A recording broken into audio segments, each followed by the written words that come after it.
What's up, everyone? Welcome to ShockCast, Episode 6. My name's Luke and Taldi. I'm your host here tonight. Today, joining us, we've got special guest, Soldier76, brought to you by Overwatch. Not really. We don't get sponsorships by Overwatch. Anyway, going into it, You we shouldn't have... play with Barbies. What? You shouldn't play with Barbies. No, this is an impressive statue, albeit the worst Overwatch Oh yeah, character. right. Sorry. It's canon. It's not Barbie. It's it's not a doll. It's an action figure. Compared to my other amiibos, this one is actually... Where's the action? This is very impressive. Giving me snark today, of course, is Giuseppe Nelva, as always. Hello, everyone. Also with us tonight, we got the full cast. We've got Ryan Mighty Meitzler. I think Giuseppe just sounds jealous of how awesome that Soldier 76 statue is. It's really awesome. I'm just gonna... That's it, so why should I be jealous? And finally, in that lower right corner, if you're watching us on video, we've got Chris Conlon. What's going on, guys? I'm just going to sit here in my Battleborn shirt, stretch out a little bit. Yeah. So speaking Overwatch Battleborn, that is the topic of discussion tonight. We're going to get to that later, but we're talking multiplayer-only games. There's always some controversy around them, and we want to discuss some broad topics, and specifically how we're liking Overwatch, and we'll get to that a little bit sooner. In fact, if we have enough time, we may even let Chris talk about Battleborn, but we're just going to hold that off. All right, so let's talk about what we've been playing. And I just said Battleborn, so Chris, we're going to give you the stage on that. So yeah, I'm still playing Battleborn. I'm still loving it. And I'm going against everyone playing Overwatch, because I'm going to keep playing Battleborn. Don't do that. I Don't will. do that to yourself. You can't stop me, Lou. You don't have to do that to yourself.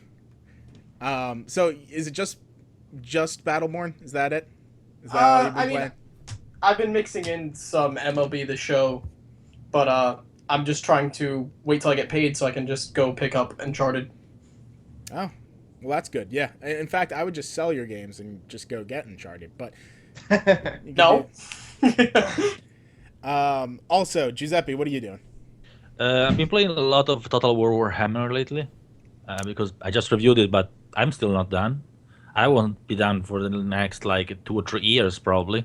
Right. But, I'm a big Total War fan and Warhammer fan, so yeah. All right, I'm gonna actually It's an awesome game. say something right there. Of course, today we're doing a giveaway for Total War Warhammer along with its DLC. Do you remember the DLC's name?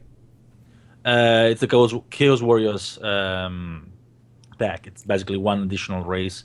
You normally get only if you buy the game in the first week. Right.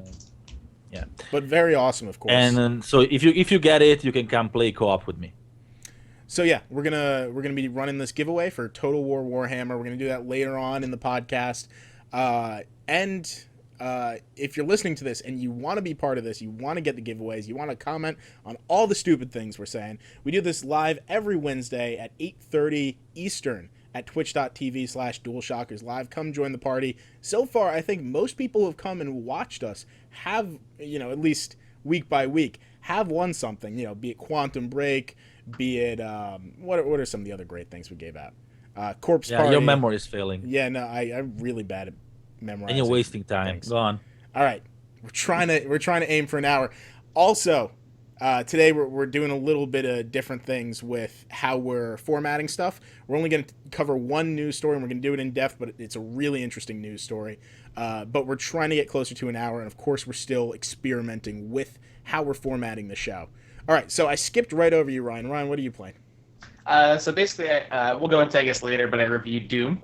So I played a lot of that a couple weeks ago. I also finished Uncharted 4 last week and sufficiently had all my feels touched by that game and how emotional it was. Right. Also, that might have, the phrasing on that might have been a little weird, so I'll just ignore that I said that. And then I'm also, right now, I'm playing a lot of Overwatch, and I'm playing Kirby Planet Robobot for review.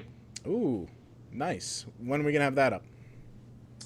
Soon, hopefully by the end of the week or beginning of next week, probably somewhere. But sooner rather than later. It'll be up soon. It's not a long game, so. Okay, good to know. As for myself, I've been playing a bit of Overwatch. It's coming up for review. I think I'm going to try and get that out either today or tomorrow. And I'm not going to say score or anything. We're going to wait until the written review's up. But very good.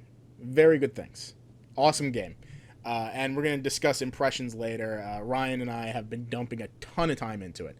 But let's go straight into the news. So, Giuseppe, do you want to lead off on the news story? So yeah, that's more than news. It's a rumor. So consider it a rumor. Don't consider it confirmed until there is an official announcement from Microsoft.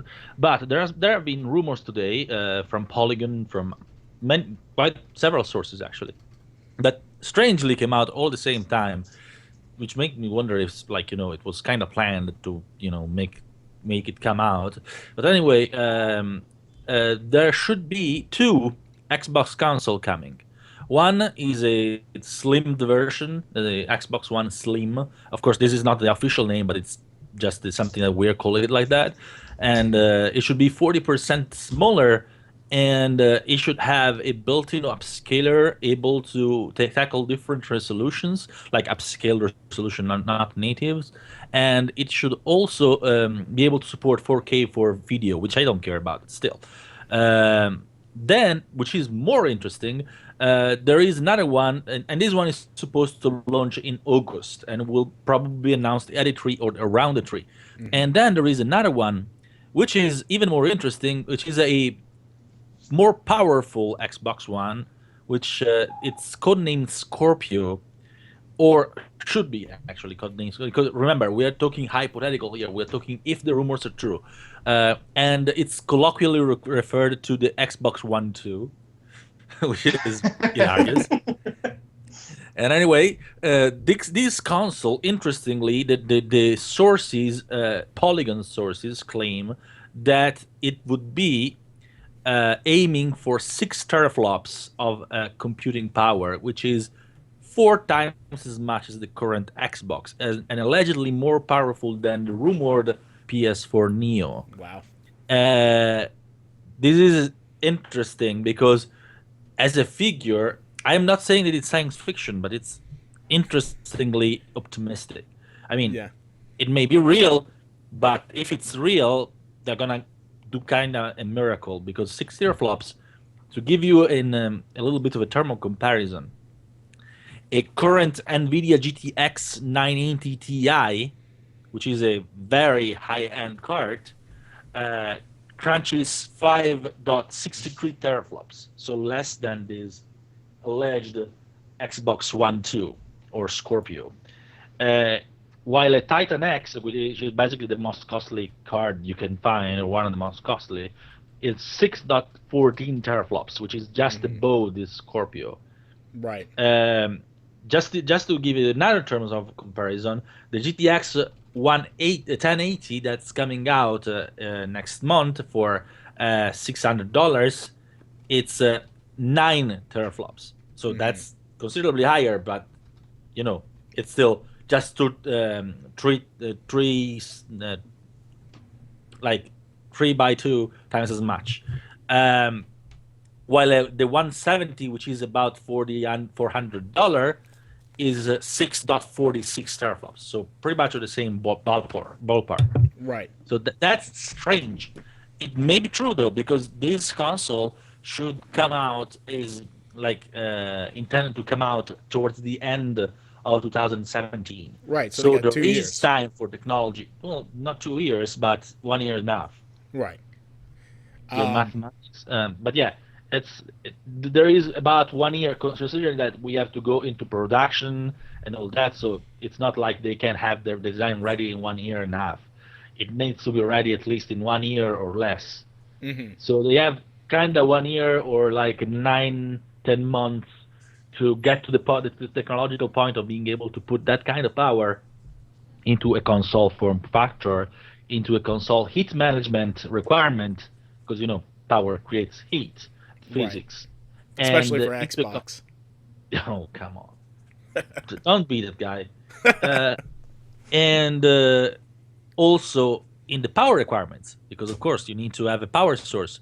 Xbox has an advantage because Xbox has an external power source, so they can pretty much put the power that they want into it. As long they can make a brick like this and give it all the power they want, but still, it's still a concern, because of course, console can't be too power consuming, because otherwise consumers are going to be to complain about it as well. And also, especially, it's mostly a matter of price, because 6 teraflops are a lot.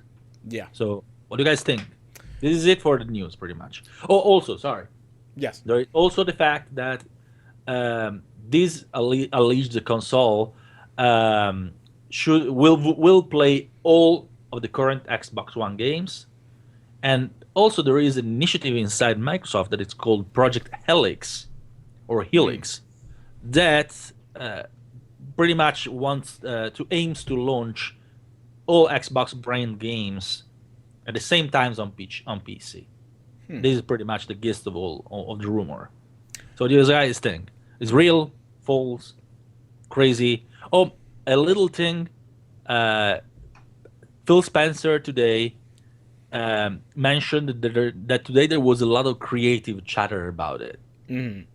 So we have to wonder what that creative chatter meant. I mean, is the rumor something someone created, or someone has been a little too creative with the rumors, or maybe it's something else?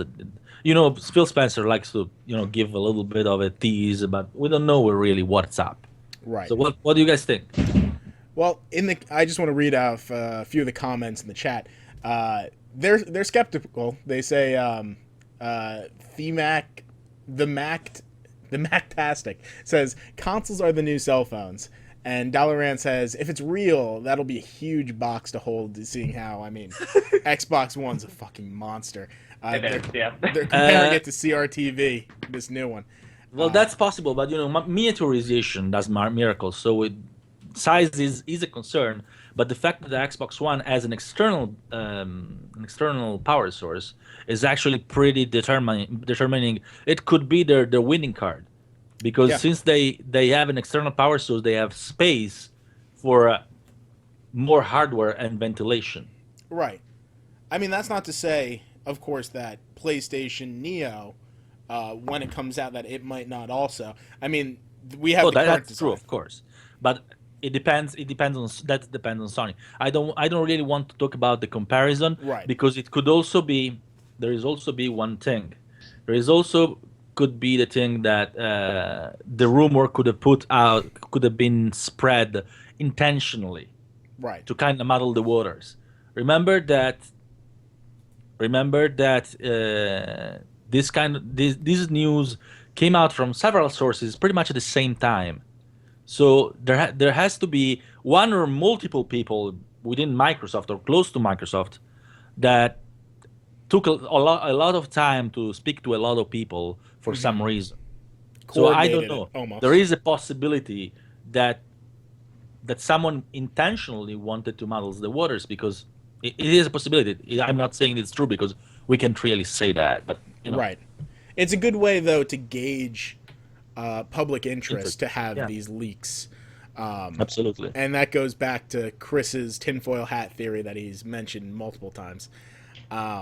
But let's go to Ryan. Ryan hasn't said a lot. Ryan, do you think that these statistics are real?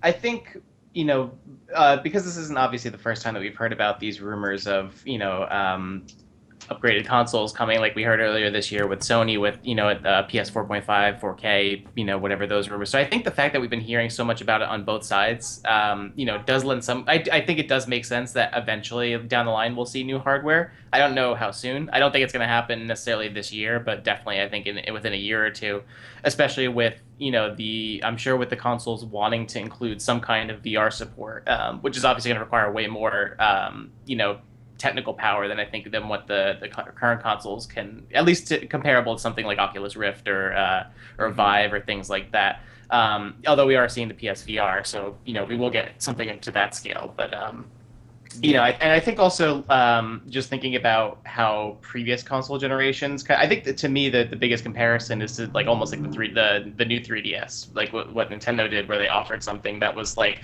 the new 3DS still plays all the old games, but it does have a couple things that either run better or they're completely exclusive to that system. Now, whatever the case will be with the new systems, we're gonna have to wait and see. I know the rumors have kind of said that they're intending for every game to run on both the new and the old hardware. Right. But I do think that at least given how much we've heard about this, I feel like there has to be some credence, I think, to these rumors. But obviously, we have to wait and see what an official announcement holds. Right. By the way, guys, look at Christopher. Christopher today is going for a very horrorish look. Are you going to tell us a horror story today with the lights? I'm invading everybody's dreams. Oh my god. So There Chris, is one thing I'm very worried about. Oh, go ahead, Christopher. Tell us your story first. Your opinion first. Yeah, so I mean, my thoughts on this are pretty much the same as it was for PlayStation Neo, where like I'm not kind of a fan of the idea of keep having like these mid-cycle consoles, because you're essentially just saying, hey, you should have bought a gaming PC to me, you know? Like, I said it before, but I bought a console because it works better in my budget for what I want it to do, and consoles are generally on, you know, a 7 to 10 year life cycle until the new one comes out, and while it's still being supported. So, I'm not a huge fan of it. It's as simple as that. But as someone who's not huge with technology parts, it amazes me to find out there's something called a teraflop that actually exists. I think that's the best thing in the world. You're fired. all right. So we got a great question in the comment. Quasi-Monk says, hello, do you guys think Microsoft started R&D after the Sony rumors, or was a collective insider decision given their control of the market? I think... Sorry, go ahead. Yeah, I was going to say, it can't be that reactionary that they started R&D when they heard these rumors, because it's only been maybe a month or so. They've, as it was saying in the rumor, and I think it's absolutely true, they kind of said that they've been doing it. They've been working on it and expected to release it later down the line. Of course, Xbox has done different SKUs a ton of different times, maybe not this radical, but they've had Xbox 360, Xbox Elite, Xbox Arcade. And my guess is that they were intending to do it in like a 5-year cycle. After hearing the rumors, this is when they're expediting it. What do you think, Giuseppe? Yeah, I think they simply heard that Sony was like pushing their schedule much faster than they expected, so they decided to accelerate as well to match it. Mm-hmm. Which brings me to my main concern about this, which I'm a all platform gamer, so I don't really care which platform is the most powerful, because I'm gonna have them all, and I'm pretty sure that that's for most very dedicated gamers. Mm-hmm. But the problem is one. Okay, now PS4 started more powerful than Xbox One, and then they made the PS4. They have made the PS4 Neo, which is even more powerful. Microsoft says no, fuck no, so they make the Scorpio or the Xbox One 2, and that is more powerful than the PS4 Neo. Mm-hmm. And then Sony says no, fuck no, we're not letting you win this race, and they make the Neo 2. Which is more powerful than the Scorpio, like 1 year later. Because if there is 1 year between, there may be 1 year between the Scorpio and the Neo. Like Neo may actually come out at the end of this year, and Scorpio may come out in the next year. Mm-hmm. So next year, Microsoft say, no fuck, you're not going to win this war. and so they make the Xbox One 3 that is more powerful than the Neo 2. And this has a real potential to create a nuclear escalation, like the U.S. and Russia during the Cold War. Mm-hmm. Everyone building bigger and bigger nuclear weapons to put the competition down, and they would basically become like with smartphone, with the new smartphone coming out every year or less, and who's gonna have to pay for it? We are going to have to pay for it. Yeah. And that's a problem for gamers that are on a budget, or gamers that want to have them all. Right. To have all, like, bought PS4 or PS whatever it's going to be, and Xbox One or Xbox whatever it's going to be, and maybe PC as well, and maybe the NX as well. What if Nintendo joins the competition as well? Then all bets are off. If they start pushing out the top technology things, we're fucked because that's just Nintendo giving up on everything, on all of their morals. No, it's more of the fact that it becomes an escalation that we are going to pay for, Yes. and not only us. We are not the only one. Developers are going to pay for as well, because the big advantage consoles have at the moment is that you can optimize your game for one SKU or two if you're multi-platform. So you can optimize your game really, really well, and you need to test only one platform. Testing is a big cost. Right. The more SKUs there are, 1, 2, 4. If both PS4 Neo and Xbox One 2 are real, there are gonna be 4. 5 if you had an NX. We don't know if games are going to be on like how compatible will be, if it's going to be its own thing, or we are going to have multi-platforms on all three, Right. and Xbox and PS4, PS4 Neo and Xbox One 2. It's going to be 5 SKUs, and if it's escalate, it's going to be 7, 9. Developers are going to start to have to test the console games like they test PC games, Right. and developing them like they develop PC games, not being able to optimize and joyce every single drop of teraflops from the console. So console games are going to be more costly to make for developers, are going to be more unoptimized, so they're going to run worse comparatively with the hardware, probably worse than now on the oldest consoles, like on the basic PS4 and Xbox One. And they're going to have more glitches, because look at the PC gaming market. Look at how games come out unoptimized and full of glitches, full of bugs. Because that's not because developers are lazy. That's because they have more configurations to test, and it's impossible to test them all. Right. So I think we should move on, but I want to end on a positive note. The Mactastic over in the comments is optimistic that there's at least one benefit. He says, one of the positives I find here is the price of current gen consoles is going to plummet when these new generations start to come out. This will lead to new people being able to join the gaming community. That's true. Yeah, that is a very good point. I think that's very salient, that that would bring the influx of everyone who's heard great things about PlayStation 4 and just hasn't been able to buy it yet will be able to jump into that market. But would they care to buy the old one, the old outdated one? That's the question. Yeah. I mean, even if they necessarily don't get the newest model, it at least gets them into the ecosystem of, whether it's would they care to buy it? I'm not sure, but it matters if the how many people buy a Nexus 4 now? Besides as someone who sells cell phones, older phones, and like the lower quality ones, people still buy them a lot. Okay. Not gonna lie. Well, I can say I have an Nexus 4, so yeah, and it's crap. We are.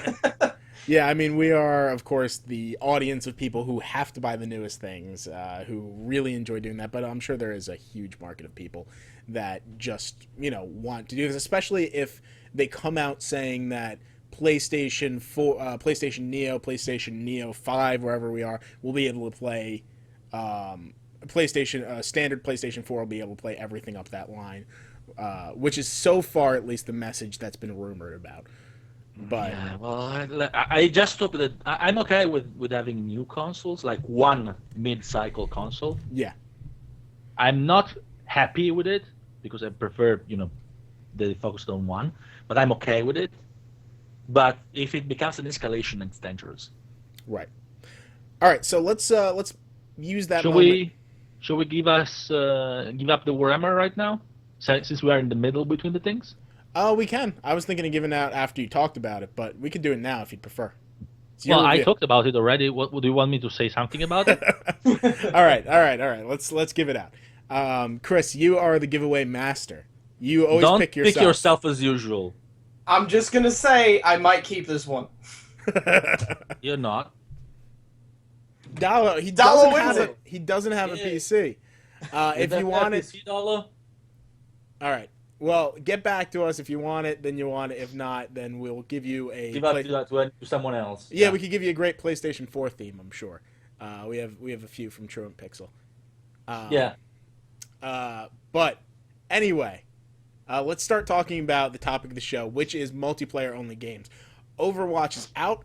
Overwatch set the world on fire. It's really the only thing everyone's talking about this week, for the most part. Someone else. All right, re-roll it. Roll it again. So let's talk a little bit about it. Reactions. Ryan, how do you feel about the game? I really like it a lot so far. I mean, I think we talked about it a little bit with the open beta that was earlier this month, but I think I mean, we'll go into this, I guess, a little bit later. But I'm not really a person that plays a ton of multiplayer only games. If I do, I kind of tend to focus on one or two and then just play them for a long time. I did that with Counter-Strike. I did that with Team Fortress 2. I did that with like certain games. I feel like Overwatch for me is going to be that next game. Mostly I think because of the characters. The characters are all great. They all have a lot of personality, but also just the gameplay is incredibly fun because it does really take a lot of influences from older multiplayer games, like a lot of the ones that I mentioned, like Counter-Strike, some Call of Duty, some Team Fortress. But it also adds a lot of new things, especially because it kind of mixes a little bit of MOBA elements into it. I think not as much as Battleborn, Chris's game of the year so far. Hashtag buy Battleborn.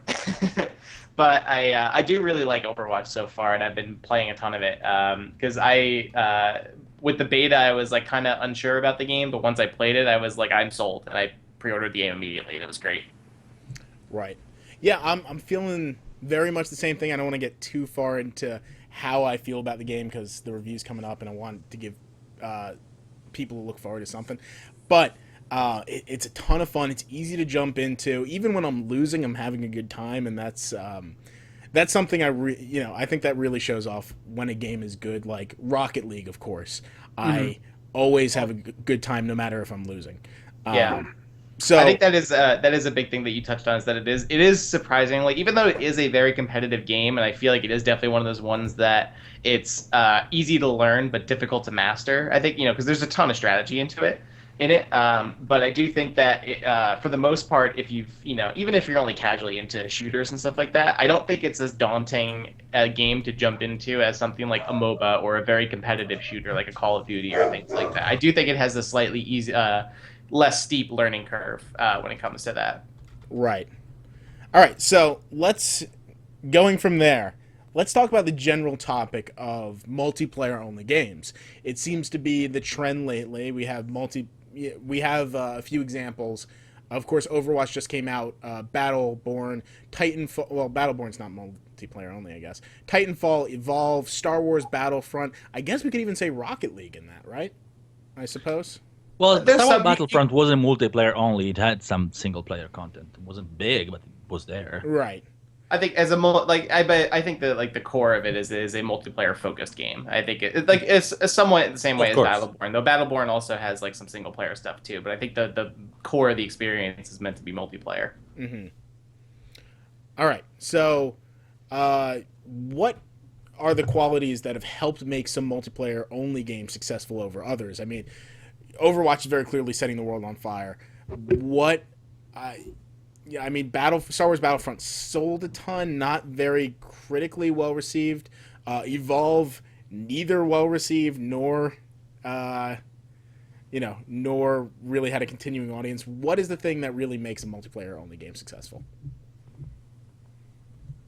Well, first of all, being by Blizzard. Being by Blizzard, that is one big step you got to get through the door. No, let's be honest. People are a lot more willing to forgive certain developers, certain publishers for certain things, and they are unwilling to forgive the same things to others. And Blizzard, Bethesda, and Valve, pretty much the three developers and publishers that are given the privilege to do things that others would be lambasted for. Yeah, I suppose. I suppose so. But even then, I mean, I think that there's a wide, I saw a bunch of people saying if it was Electronic Arts on the box, if it was Star Wars Battlefront, then that would have, no one would play Overwatch. And I don't think that's salient necessarily because It's not that no one would involved. play it, but they would criticize it very harshly. Yeah. I suppose. I mean, I don't know. I Because like a ton Blizzard. of people played. Remember, a ton of people play Star Wars Battlefront. It sold like 30 million copies, something like that. Mm-hmm. So I forget how. it's just a matter of reception, not a matter of sales. Because, sales and people on the internet are a little bit disjoined. Mm-hmm. Because, the average person that buys game is not the same average person that comments on forums or sites and whatnot. So a game like Star Wars Battlefront that got a ton of negative rap still sold a lot because it's Star Wars, Right. and because it's it's a game that was marketed a lot. If it gets marketed a lot, it will probably sell well. Right. Now, there's this is something I've seen in a lot of comments, and it's even right here in the chat. They said, the Mactastic said, waiting for Overwatch price drop. I know it's rare with Blizzard, but 60 is rough.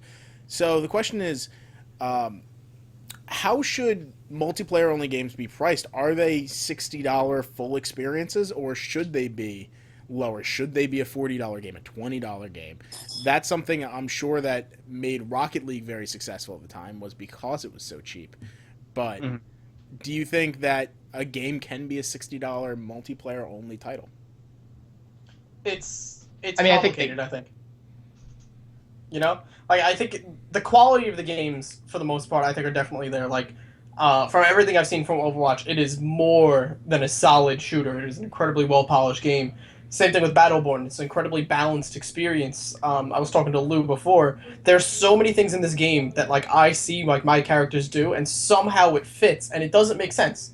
Normally, if you would see that, it would create such imbalance. But at the same time, there are games like Skyrim that are $60 that are offering you 300 hours of playtime alone. I think it depends on the game. Because a game like Rocket League's not worth $60. A game like Battleborn, I think was worth my $60. Right. I think it could. I think Rocket League could be worth $60. I mean, depends a lot on one thing. I mean, price of a game doesn't depend specifically on what the contents of the game are. Mm-hmm. Well, not directly. It simply depends on the budget. Like a company makes a game, invests a certain amount of money into that game, and then prices it in a way that allows them to make that money back. So if a game at a budget of a AAA $60 game, it will be priced $60. Rocket League was priced less than $60 because, of course, the budget was lower. Which is why indie games normally are priced less than $60. That's not because they are not worth $60. It must not matter worth, because I don't think we should apply the reasoning that work of developers, the developers' work is worth less or worth more. If they are like indie games is worth less, or they are big AAA games is worth more, or if it's an online only game, it's their work is worth less. It's mostly a matter of how much money did they spend, how much resources did they spend, how much time did they spend on this game, and that determines how much that game costs. Because we see single-player games that last six-player game that last me 100, 200 hours, 300 hours, because multiplayer games are long engagement, right? Yeah. Ryan, what do you think? I think, yeah. Be worth more than a multiplayer game that lasts me 100, 200 hours, 300 hours, because multiplayer games are long engagement, right? Yeah. Ryan, what do you think? I think, yeah, you guys I think touched on a lot of the things that when it comes to that idea of value proposition, that I think it's hard to justify sometimes, because it's to me, I think going into Overwatch, so far I've totally, I ended up getting just the standard edition of the game. I didn't get the deluxe edition with the skins. Yeah, that version. I didn't go super crazy on it. But so far, I mean, I've even in just the maybe 10 hours or so I've probably spent with the game so far, maybe like 10, 20 hours. Like I've felt satisfied by the experience. I think that's when I'm buying games, that's more what I'm looking for is just, how satisfied I was with the experience as a whole, regardless of the price. So something like Rocket League, like I actually got the game free on PlayStation Plus. I think as someone in the chat mentioned when the game first came out. But I was so satisfied with it, I bought the PC version because most of my friends that I play with play on PC, and we all ended up getting the game. So like even though I already had the game free, I didn't mind buying it again because that's where I was ended up going to play it with friends. So I don't necessarily think that price should be something. I think like what Giuseppe said, I think it just depends more on what the the studio and the budget was that was used that was creating it. Should be taken into account rather than the length of time, because I mean when I think about spending $60 in Uncharted 4, which lasted me like 10-15 hours, somewhere between there, versus Overwatch, which is a game that potentially I'll be spending probably many dozens of hours with. I think it doesn't really matter to me that much in terms of the price. Right. I think it is just more about the question of maybe for multiplayer only games specifically, whether it's more successful to go the free-to-play route and sustain your, get revenue through microtransactions and DLC versus doing a premium upfront, $60 price tag. Though, to some extent, I mean, Overwatch kind of does a bit of both. I mean, it's not free-to-play, of course, but there's the cosmetic microtransactions. Are we okay with that? They are, because I think in that case, it is just more the model of like a typical... like a mobile experience where it's just cosmetic items. So it's not anything that's having any drastic changes on the gameplay or things like that, because they've said up front that any of the new characters, new maps, things like that, those are all coming as free updates. So you're not paying for that. Right. And then the only thing you're paying for in microtransaction was just the loot boxes. So you're basically just earning cosmetic items more quickly versus just playing the game and unlocking things over time. There's also one element.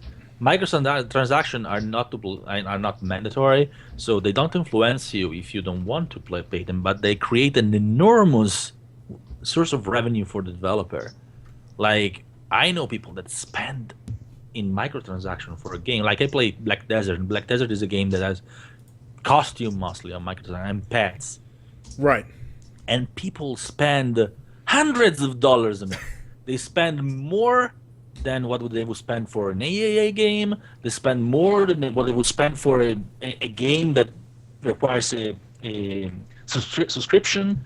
They literally, a costume drops for $30, they buy it immediately. Every costume that drops, I want my wardrobe nice and fattened.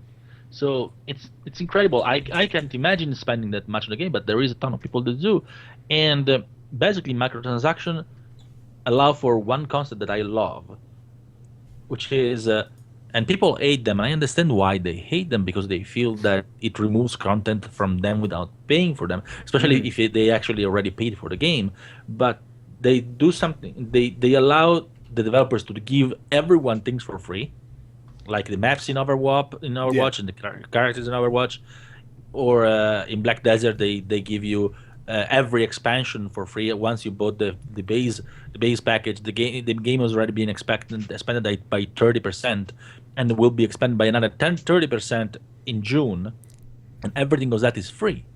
And basically, that would not be sustainable if it wasn't for microtransaction. And the great thing is that people with a lot of disposable income are paying for my entertainment. That's basically what it is, because everyone is getting stuff for free. Right. And other people are paying for it. And if you don't want to pay for it, you don't need to, because other people are paying for you. You paid your part at the beginning, but then you can stop paying anything. And other people are paying for your continuing entertainment and for more and more content that you're getting. I think that's great. Right. Now, this is me not doing my homework and making you guys answer my questions for me. But I'm, of course, doing this review for Overwatch. How should one judge the quality of multiplayer-only titles when they typically lack the standard fundamental aspects of traditional games? Like, if you normally go into a review, a lot of the times there are already carved out things. If you're playing Uncharted, you talk about the single player, you talk about the gameplay, you talk about how compelling the story was, the characters. These multiplayer only titles kind of lack that. They have one mode. What do you talk about? How should you review a game? If the multiplayer is fun, it's a good game. If it's not a good game. If there is a lot of modes, it's a wide game. It's just a matter of quantity of content, quality of content. Mm-hmm. I mean, why is it a problem? Why does a game need a single player? I mean, I love stories. Right. I'm actually sad that I didn't buy Overwatch and I will not buy it because I'm not in that. But it's not because I think it's a bad game. Mm-hmm. It's because I'm not into that kind of game. Right. But if it had a story, I'd buy it on the fly because the characters look great, and the shorts that they're showing, they show a world that I would like to play a story. Right. But it doesn't mean that it's not a good game. It means that it's not for me. So I would still rate it a good game if it's good, if the multiplayer is good. Right. Yeah. Yeah. Go ahead. Yeah, you pretty much. I would think when you're reviewing it, not that I would know, you would pretty much judge it based on the quality of the gameplay, quality of the modes, and honestly, just how much fun you're having. Mm-hmm. I would also throw in the fun. Is it fun when you're playing it without your friends? True. Because that was something that got me with Division. Because when I'm playing Division with friends, up until this latest incursion, it was awesome. But when I played it alone, I was bored out of my mind. Right. Or maybe in the alternative, how they manage getting you into groups or trying to foster that kind of interactivity that you would get by being in with friends. That was one of the problems with Destiny at the beginning. Oh yeah, absolutely. Still to this day, kind of. Yeah, they're making something mobile for it, like looking for group thing. Why the hell are you not doing just the matchmaking? I don't know. It only took them. How long has Destiny been out now? Almost a full 2 years, a little over 2 years. Yeah, they finally put a out. link. There's a link in the game to the website that lets you try and find a group. So it's just like the story. Exactly.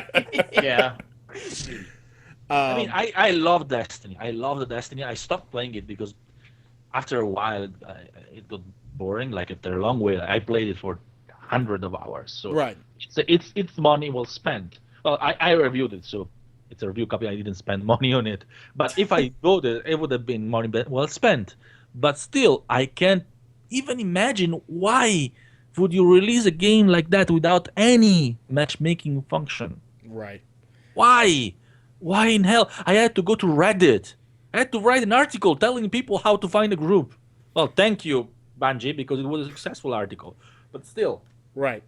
The Mactastic in the comments, always a source of wisdom, says, games used to have a campaign, now they don't. Consoles used to last 7 years, now they don't. Times are changing. War is changing. I was about to make that joke. I was like, we need to get a Ron Perlman voiceover of that quote. So. Right. All right, so, Ryan, I got a question for you. Now, these games, online only, a lot of people buy their games hoping that they're going to play them in a few years. Some people still, like me, pop in their Super Nintendo, pop in their GameCube, their PlayStation 2s. Does the digital future scare you in this regard? Because eventually they're going to shut servers down. I mean, it is Blizzard, so there's going to be a longer period, but conceivably 10, 15 years from now, you can no longer play that game anymore. Yeah, I mean, I think especially with multiplayer-only games, that's. Are you talking about just multiplayer-only games or just like digital games in general? Like, just we could talk digital games another time, but multiplayer-only games, talking about servers themselves. Gotcha. I think. I mean, I think that is a very real thing because obviously, like multiplayer-only games have. Depending on which ones you play, they have a limited lifespan based on how long support for those games lasts. I know you wrote about the thing about Call of Duty Modern Warfare Reflex, the Wii version of the game, which I'm surprised that the servers for that game actually have lasted that long because I can't imagine that there were that many people playing. But I think that is. Sorry, go ahead. You were going to say something. Yeah, let me just clarify that. So I'm sure not everyone reads every single article, though you should. what happened is the Wii version of Call of Duty Modern Warfare 2, 3, I think just Modern Warfare 1. It was the first one, yeah. Yeah, which was called the Reflex version of it. Officially shut down the servers as of like 2 or 3 days ago. It's a 7, 8, 9-year-old game, and Activision was out of their own goodwill supporting it because it's practically one of the very few Wii online games still going on. But yeah, it's a real fear. But go ahead. Yeah. Someone played the shooter online on the Wii. Someone must have. I mean, someone did because they noticed. Yeah, but I mean, even when you look at like when Halo 2, when Bungie was shutting down the servers for that, and there were still people that like they kept playing when they were shutting down the servers to delay Bungie from shutting down the servers. So I think that's the sort of thing is that I think with multiplayer games is that like even if even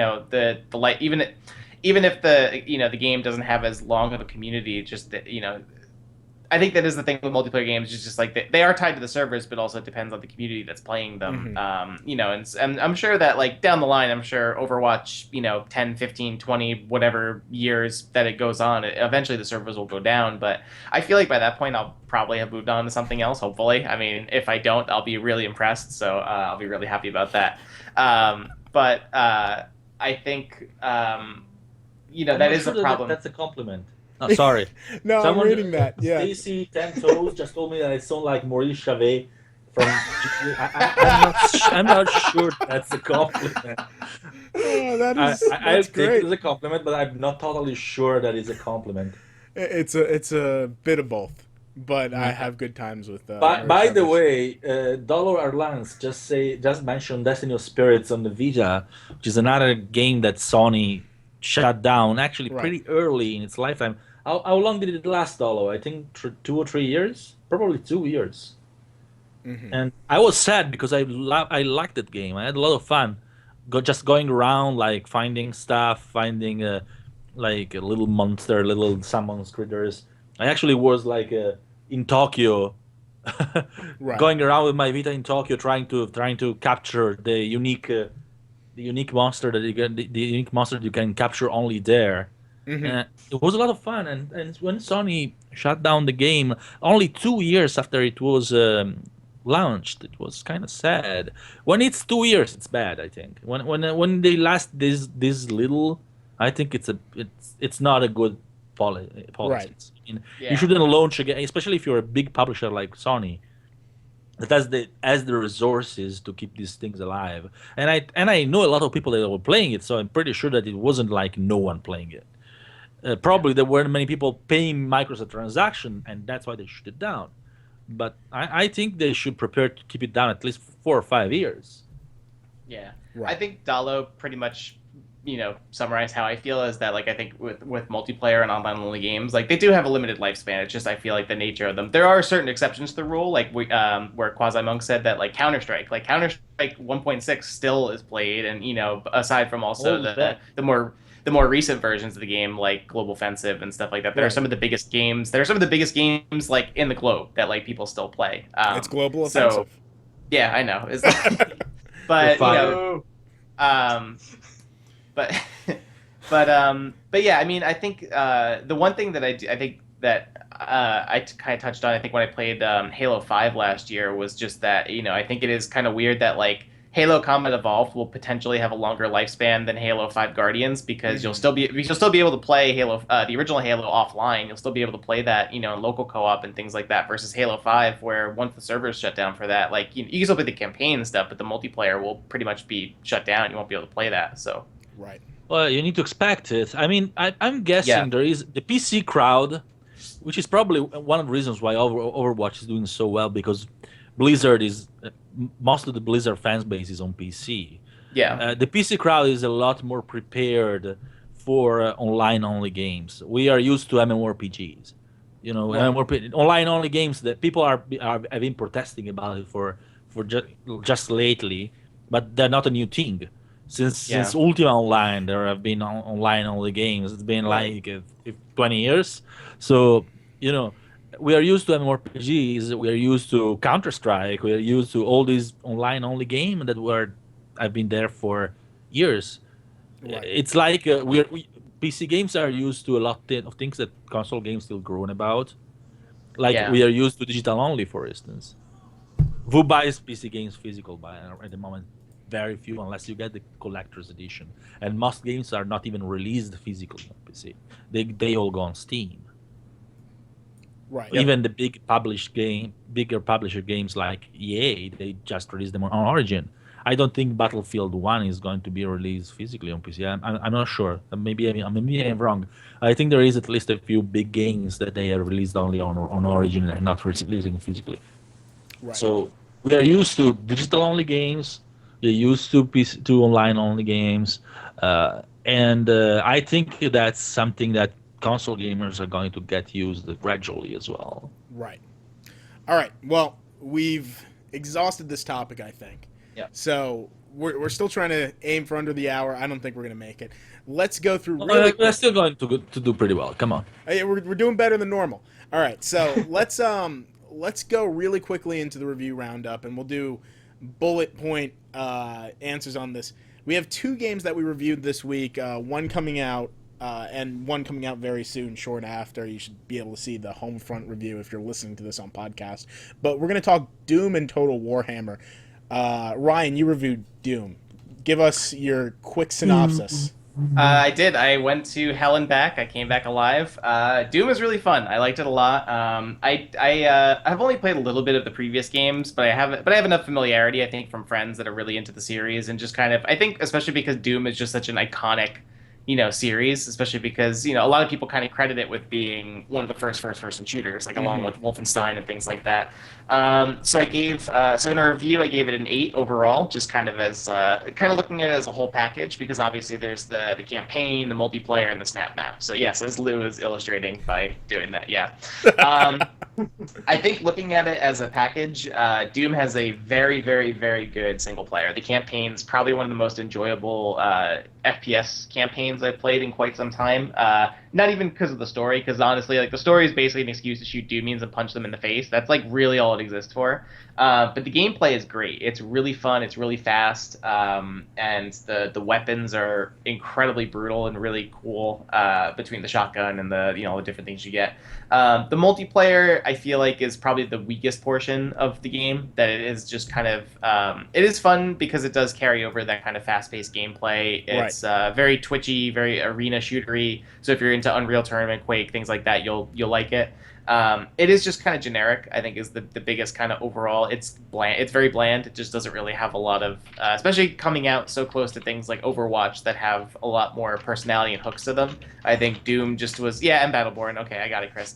I just feel like Doom is something that I'm not going to go back to, weeks from now. I'll be playing Overwatch, so, there's that.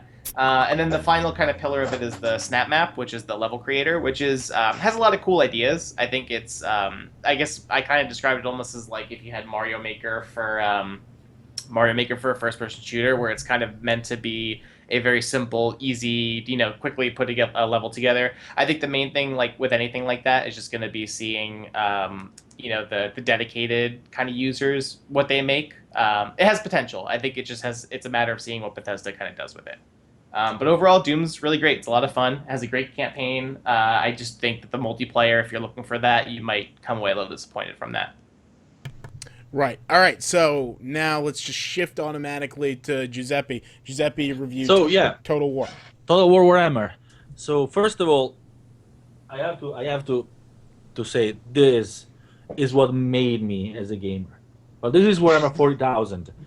This and the fantasy one, which I can't find. This is the first edition, circa 1987. I wasn't even born yet, so. My father brought back this thing from England, and I was 9. And think of me, a little kid, 9 years old, don't know a word of English well, know a little bit that they learn from video games. So I start playing video games at 6, reading that big book at 6 years old, trying to understand kind of what it said. I was big rule book, all mathematics, stuff like that. And that what created me as a gamer. I mean, even more than video games made me start my Sinclair Spectrum, but Warhammer and other pen and paper MMORPG are what solidified me as a gamer. So right now, Total War Warhammer is basically that word in a very, very, very good game because Warhammer didn't have very many good games. There's some decent games, there have some pretty good games, but some very, very good games. And I think anyone that has any slight is interested in strategy games, accessible strategy games, because this is not StarCraft. This is Right. not a click per minute in an action per minute strategy game. And on the other hand, this is not Europa Universalis or Hearts of Iron. So it's accessible pretty much like a civilization game with a bit of with a RTS on top of it, with an accessible RTS. So it's accessible for everyone, I think. And the word is awesome. It's based on the old Warhammer, the one that still before the end times nonsense that Games Workshop did lately. So it's not influenced too much by the stupid idea Games Workshop had in the past year or so. It's not based on the Age of Sigmar, whatever. So it's a great game. And if you like strategy games, if you like fantasy, I can't. I really can't recommend it more. It's a game that has its longevity. A full campaign will take you like 100 to 100 hours, and you have 4 races plus one if you get the DLCs, so 5 races, and they all play very different. So if you like playing them all, you can easily get out with 500, 600, 700 hours of fun from this game. Nice. Done. Okay, so we're gonna move into everyone's favorite segment, 8-Bit Idiot. And if you're new to the podcast, if you're new to the session, what 8-Bit Idiot is us highlighting a specific problem area in the industry. Everyone in the industry everyone in general have a bad day in their life and say something stupid, do something stupid, market something stupidly, write something stupid. And by no means is this a final fait accompli judgment on them, but we're just going to highlight some of the weird things that have happened this week. And by the way, there was also a surprising amount of stuff that happened this week. We're going to completely bypass the whole Nintendo codename MH thing of people completely misreading that. Anyway. How many articles came out of that because we understood God. well before they understood, because they understood it immediately, that it was something else. It was like just an analyst making an hypothesis. Yeah. So what we're gonna start with is the Mighty Number 9 trailer that came out today, which is just awful. And for those who don't know, Mighty Number 9 is the kickstarted Keiji Inafune game, that creator of Mega Man, and this is very much a Mega Man game. But it's had a ton of missteps. It's had awful PR lately, where they keep delaying it, and no one's happy with it. No one at all. So today they released the newest gameplay trailer. I was looking forward to it, but this is what it is. So let's all be quiet for a second while we listen to some of this beautiful audio.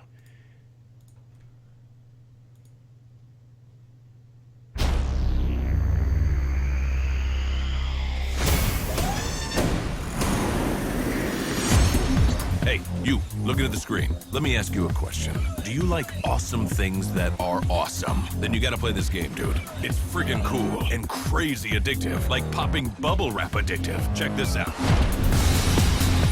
See, that's your dash move. There's a short dash, long dash, jump dash, spiral, slide. There's probably a dash that makes you breakfast. I don't know. Great idea. Wait, what?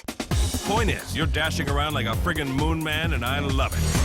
Oh, and look at this. There's all these combo moves you can do. Then you can do combos on combos to rack up your score. And I know you like that combo on combo action. But I saved the best for last. Absorption boost.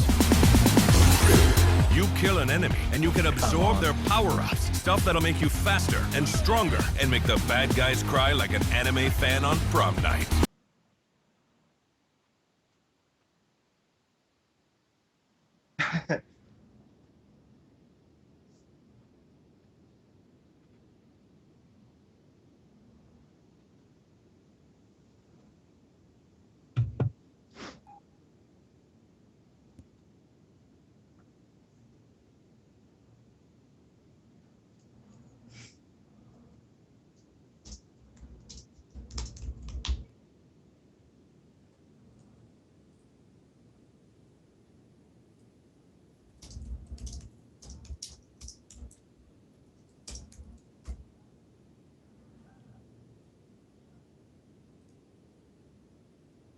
You don't have audio.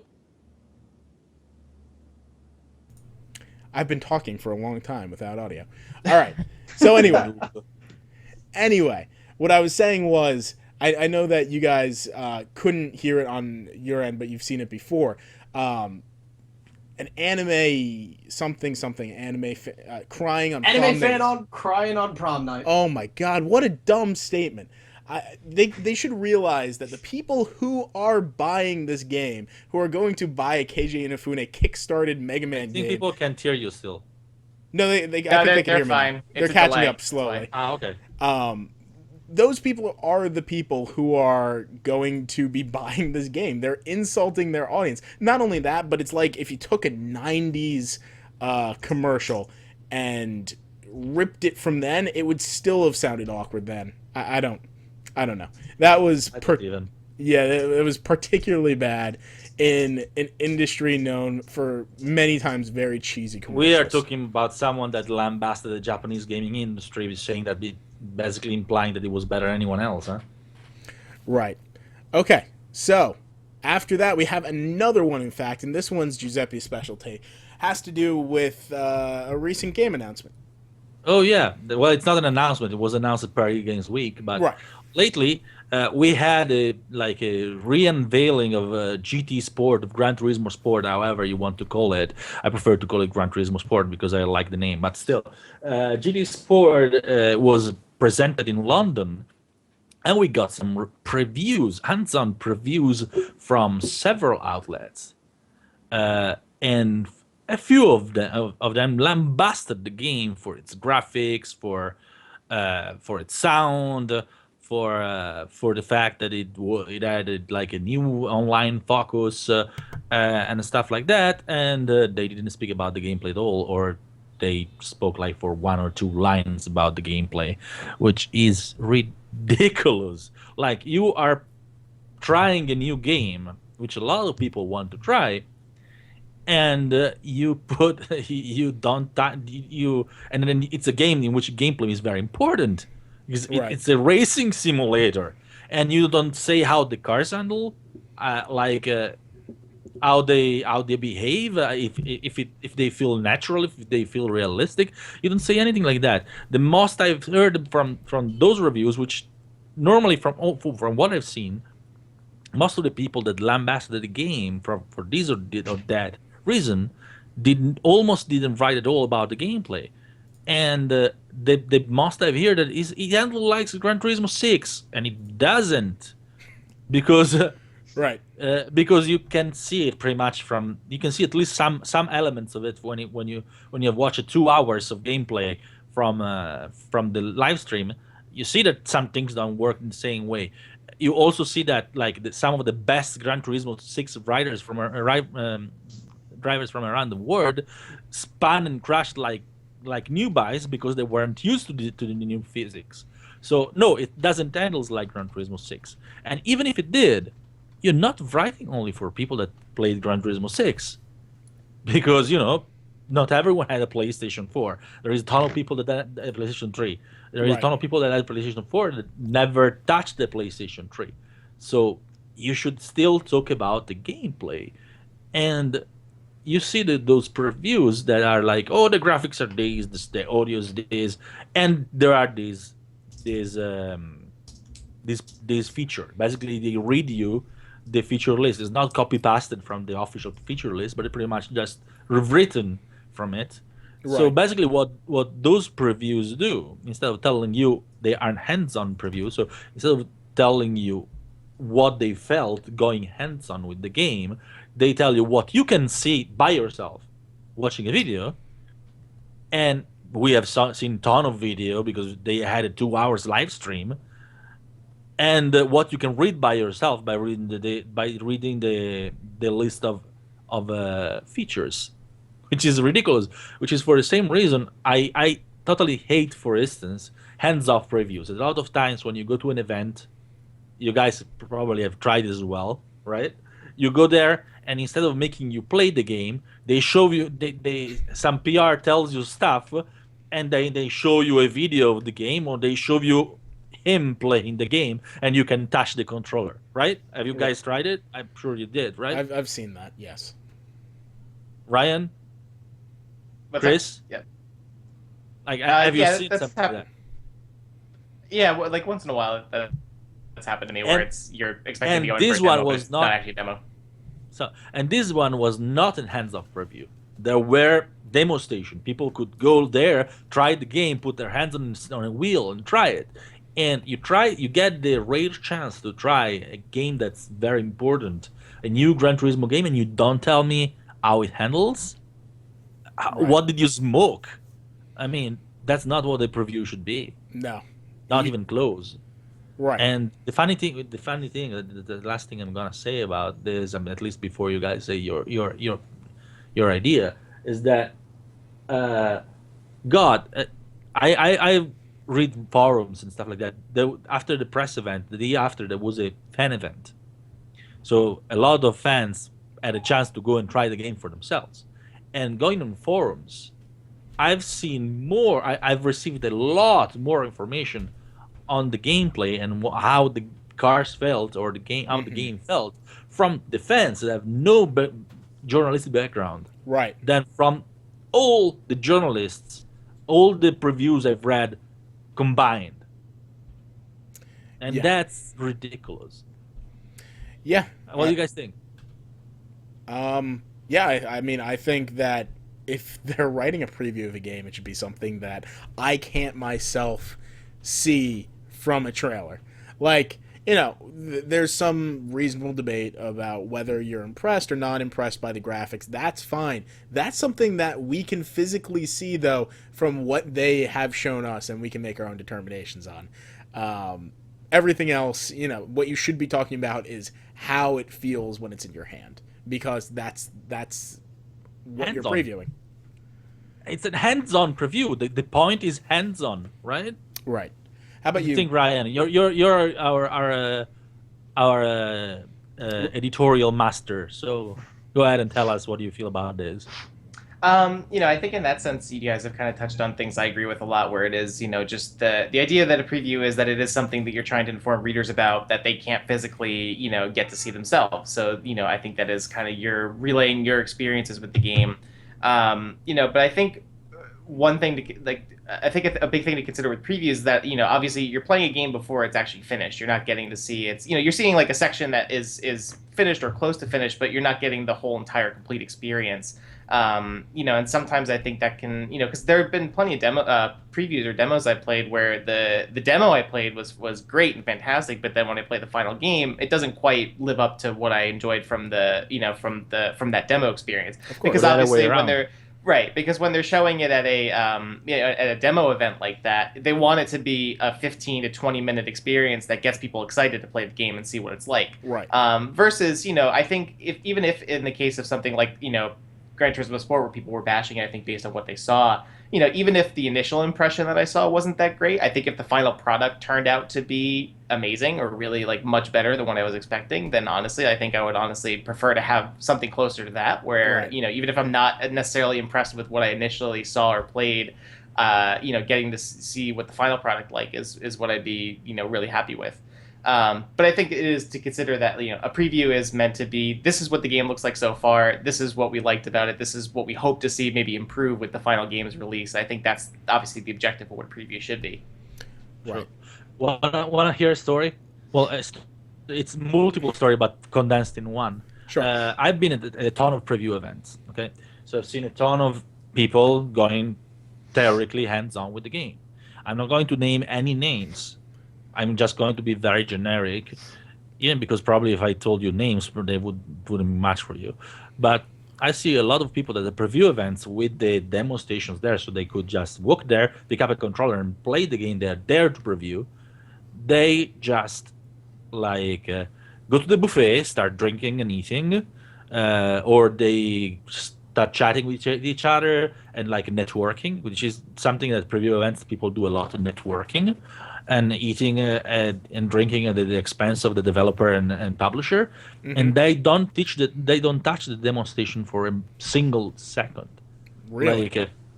That's something I see happening a ton. And then they come out with their preview. because they just base the preview on what they've seen and on the feature list. They don't really need or care to actually play it, because their preview doesn't really mention what the gameplay is.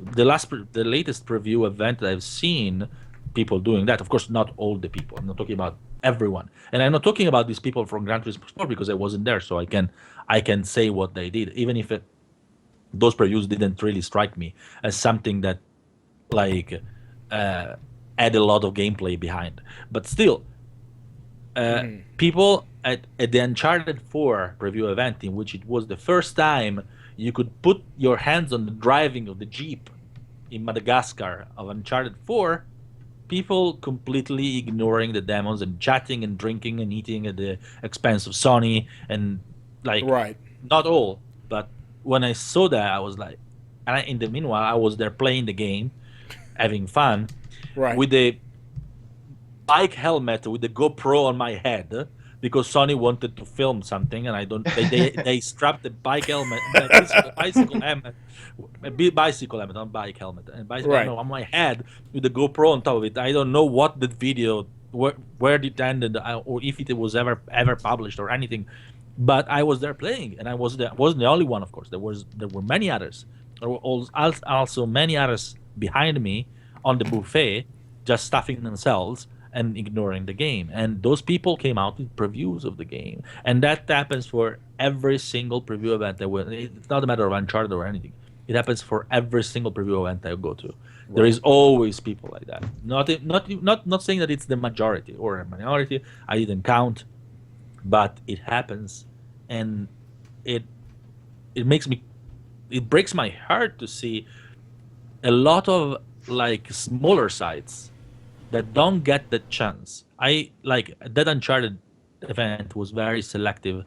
Not many people were invited. I know a lot of smaller sites from Italy that didn't get to go, and I know that those smaller sites would have destroyed that demo, because they're all gamers that love to play, and they didn't get to go, and people that got the privilege to go were just there stuffing themselves, and I was like, what the heck? Right. All right. So, I think it's about time we wrap things up. This has been a shorter, but still longer podcast. Much shorter than we've been doing. We still need to trim some fat. We're getting there. We are getting there. Okay, so I think we can trim Lewis. Hey, I don't think I don't have the most fired count yet, so I'm pretty sure I'm safe. Okay, so let's trim Christopher. You can't get rid of me if you try. It is down there in the corner. So it's scary. All right. Anyway, we're gonna talk upcoming games very quickly. Chris, we kind of ignored you in that last section. You want to list out the upcoming games? Sure. So we have Crazy Strike Bowling coming out on the 25th for the PS4. On the 26th, we have Dual Core coming out for the Wii U. A Wii U game exists. One's coming out this year. We found one. We have Coveni Dream coming out on the 3DS, also on the 26th. And rounding out the 26th, we have Dragon Fantasy, The Black Tome of Ice, again on the 3DS. On the 27th, we have Sherlock Holmes, The Devil's Daughter coming out on PC, PS4, and Xbox One. And we have Arcade Archives, Formation Armed F, coming out on PS4. And then on the 31st, we have a lot happening. We have Dead Island Definitive Collection on the PC, PS4, and Xbox One. We have Daydreamer Awakened Edition coming out on PS4. Oxenfree, also on PS4. SteamWorld Heist on PS4 and the Vita. Hitman Episode 3 Morocco is coming out on PlayStation 4. And Lou, I left one out. You wanna talk about this one? Wait, which one? Oh, was it the one I mentioned earlier to you? Yep. Okay, yeah, so we don't exactly know when it's coming out. Hopefully we'll be breaking that story soon. But sometime in May, a game called A Semblance is coming out on PS4, and I'm super excited for it. And I've been talking with the developer about it. He says it's coming out May, so that means it's going to be coming out this week because we only have so many days left in May. If it isn't delayed. If it isn't delayed. Speaking of delays, I just noticed the rumor came out about the possible delay of No Man's Sky. I hope it's not true, but it seems pretty solid. Oh, don't tell me that. No, that's bad news. Bad news bears. Sorry, it looks Wait. pretty solid. Looks All like right. GameStop. They received the signs for the game with the release date, and they told their employees that they need to put a coming soon sticker on it because the release date has been changed. Oh no. Oh, if a So that would be GameStop a bummer. employee is actually putting that up, that's true, and someone is fired for leaking it. Oh my god. That's pretty shitty. That broke my heart. All right, so I hope it's not true, but we'll see in the next few days. You guys heard it from tomorrow us is first. is Tuesday, so it's very possible that the announcement is going to come tomorrow or Friday. So right. well, they didn't read it first. They read it first on Kotaku, because they're the ones that Right, put but they out- heard it from us first, most likely. They're watching our show. They're not keeping up with Kotaku at the moment. Okay. All right, so we ended it on a downer. Sorry about that. But I'm such a bastard. let's give the social media plugs. If you want to find us on any of our social media accounts, we're on Twitter, Facebook, Instagram. If you just go, look up DualShockers, you're going to find us. Whatever.com/DualShockers, we're there.